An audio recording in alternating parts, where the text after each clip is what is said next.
Quais foram os primeiros times do nosso país? E como eles surgiram? Quem teve a ideia primeiro? Esse vídeo é uma breve história do início do futebol no Brasil, antes dele se tornar o país do futebol. E se você gosta de história ou de futebol, ou dos dois até, deixa uma curtida no vídeo e se inscreve no canal. Acho que já é de conhecimento público que foram os ingleses que inventaram o futebol.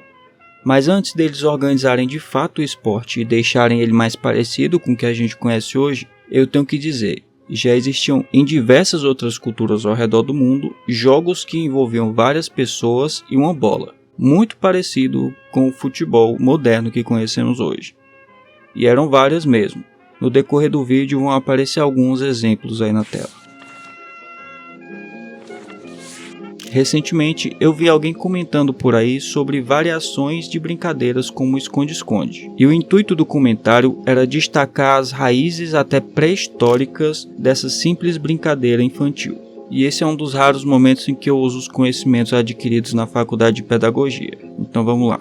Pode até parecer só brincadeira, mas esse tipo de jogo ajuda as crianças a desenvolverem sua coordenação, sua sociabilidade e até a noção de grupo. Então, o que parece à primeira vista um simples momento para gastar energia, se a gente olhar com mais cuidado, vamos conseguir enxergar literalmente um treinamento para nos tornar adultos mais saudáveis e até mais funcionais. Eu vou me referir aqui a esses jogos antes da formatação do futebol pelos ingleses como jogos de bola, certo? Pois bem, esses jogos de bola se assemelham muito a essa forma com que as brincadeiras aparecem em diversas civilizações pelo mundo, civilizações distantes umas das outras. É como se fosse uma evolução dos jogos. Na infância, deixar as crianças mais ágeis, ensiná-las a se esconder do perigo. Já na vida adulta, jogos muito parecidos com o futebol eram utilizados inclusive como uma forma de condicionamento físico de tropas. A diferença aqui é que esses jogos antes não eram voltados para a diversão em si. Essas modalidades, ao que tudo indica, tinham uma razão desde o início funcional mesmo, além do que apareceu entre as classes mais ricas e entre homens adultos. E aí a pergunta que fica é, depois de formatado, bonitinho, mais ou menos do jeito que a gente conhece, já com as regras, quando que isso começou a ser mais popularizado? E quando que chega de fato ao Brasil? Charles Miller foi oficialmente o responsável por trazer e ajudar a estruturar o novo esporte aqui em nossas terras. E eu digo novo esporte porque não fazia muito tempo desde que os ingleses tinham estabelecido as regras oficiais do futebol. Isso porque antes era tudo muito misturado. Dá até para imaginar o quão complicado era a mutação de regras naquela época. Tinha gente, por exemplo, que decidia que podia jogar bola com as mãos. Aí no outro grupo já não podia. Então, com essa determinação dessas regras oficiais, definiu-se a separação do que era futebol e o que era, nesse outro exemplo, o rugby. Então, Miller, que era brasileiro, mas que muito cedo foi enviado para estudar na Europa, em sua volta trouxe esse esporte já mais refinado, mais alinhado com o que conhecemos hoje.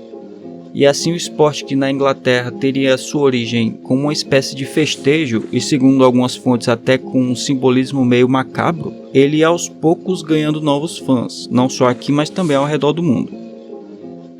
Em sua mala, Miller trouxe 2 bolas de couro e um livro de regras. Essas regras estabelecidas lá pela Associação dos Ingleses. E foi com esse material que ele foi todo empolgado em ensinar para os seus amigos sobre a sua nova descoberta. Pois bem, o primeiro time de futebol criado foi o São Paulo Athletic Club. Charles formou ele em 1894. E aqui é importante não confundir esse time com o time do São Paulo que conhecemos hoje. Mas foi com esse primeiro time que haveria de acontecer o primeiro duelo entre cariocas e paulistas da história, ocorrido no ano de 1901. E uma coisa particularmente interessante é que essa partida aconteceu às 5h30 da manhã. E contou com um público de cerca de 500 pessoas. Eu não sei o motivo desse horário, mas se você souber ou então se quiser arriscar um palpite, os comentários estão à sua disposição. Mas naquela época a sociedade não era como é hoje. mesmo depois da Lei Áurea, o futebol, assim como diversas outras áreas, se mantinha como sendo uma coisa apenas para brancos. Negros, crianças e mulheres podiam só assistir às partidas. E por falar em mulheres, inclusive, existe uma versão da história de que houve em 1874, alguns anos antes de oficialmente o esporte aparecer por aqui, uma partida entre tripulantes de uma embarcação estrangeira numa praia do Rio de Janeiro.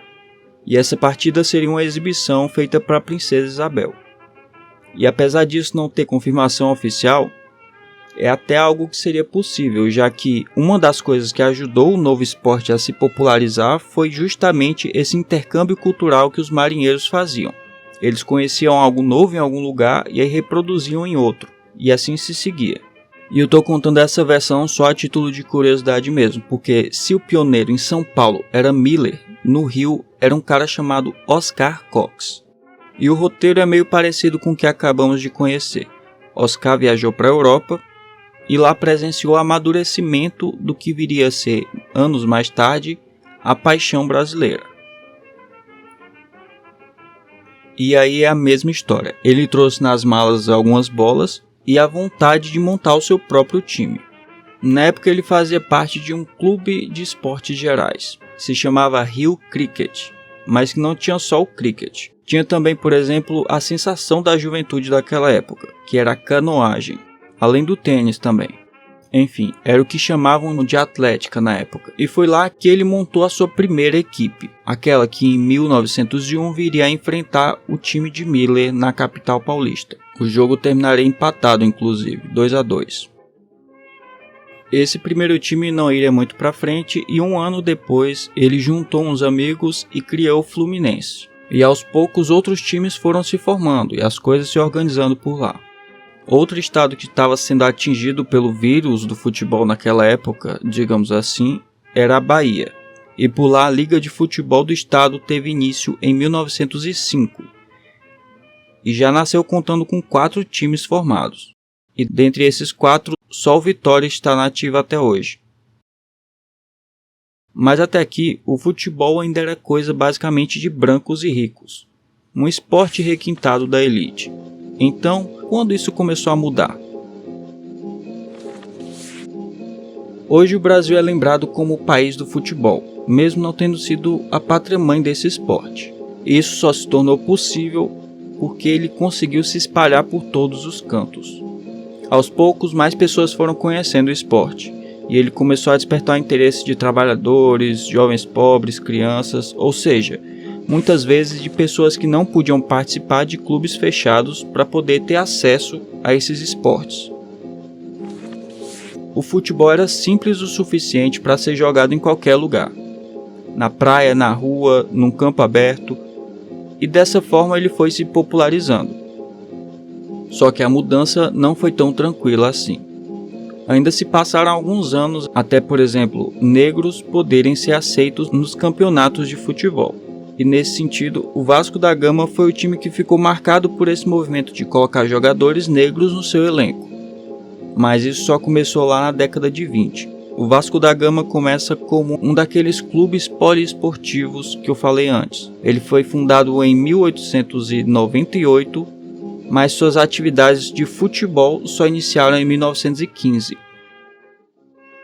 Hoje o futebol está tão presente na cultura brasileira que às vezes parece impossível imaginar que ele já foi um esporte restrito a tão poucas pessoas.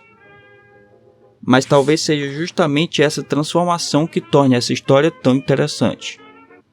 Porque antes de virar paixão nacional, o futebol no Brasil precisou primeiro deixar de ser estrangeiro.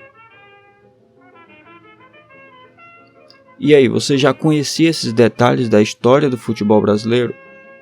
Conta aí nos comentários. Aproveita e aperta no botão inscrever-se que está aí embaixo, só para eu testar uma coisa. No mais, obrigado por ter assistido e até a próxima.